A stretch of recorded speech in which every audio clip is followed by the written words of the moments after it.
Une raison simple. Delphine Jubilard est introuvable depuis le 16 décembre 2020. La jeune femme a disparu à Cagnac-les-Mines dans le Tarn et n'a donné aucun signe de vie depuis. Les recherches se poursuivent mais aucun indice n'a permis de découvrir ce qui a pu lui arriver. Jean-Baptiste Allary s'est confié dans les colonnes du Nouveau Détective ce mercredi 26 janvier. Il a notamment évoqué la voiture de l'infirmière de 33 ans, qui a été source de nombreuses questions depuis le début de cette affaire. La raison ? Elle n'était pas garée dans le bon sens, c'est-à-dire la manière dont Delphine Jubilard avait l'habitude de la garer.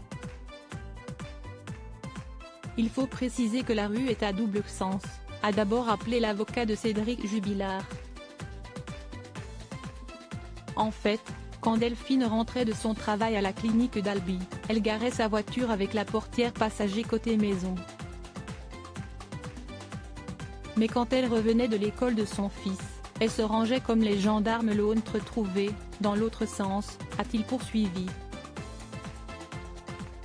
Il a également expliqué que l'après-midi qui précède sa disparition, Delphine est en congé et des témoins l'ont vu revenir au volant de sa Peugeot.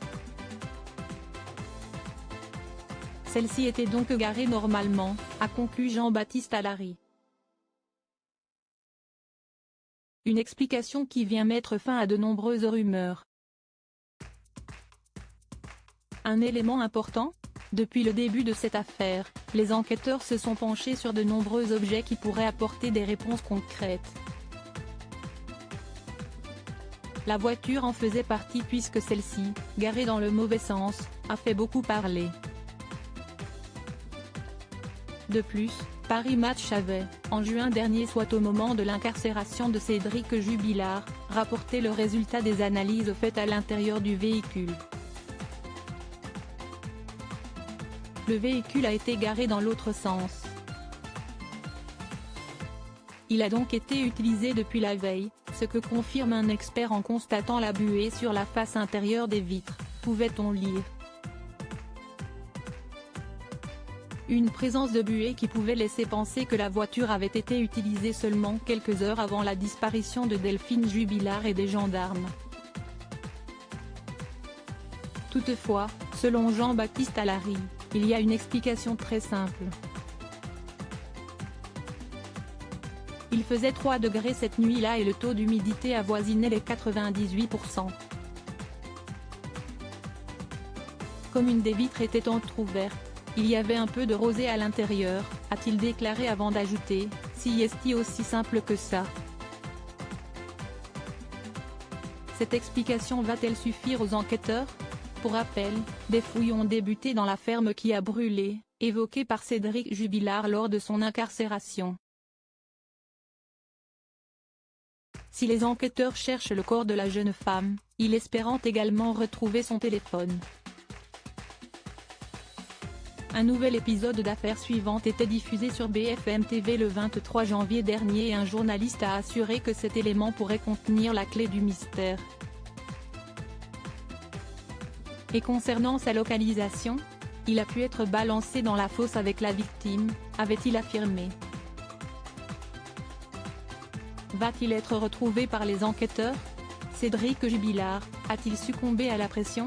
Il y a quelques semaines, des propos tenus par Cédric Jubilard ont fait surface. Il aurait avoué à Marco, son co-détenu, avoir tué et enterré Delphine Jubilard dans la ferme, fouillée par des enquêteurs. Toutefois, selon Emmanuelle Franck, une de ses avocates, il aurait simplement succombé à la pression des autres détenus.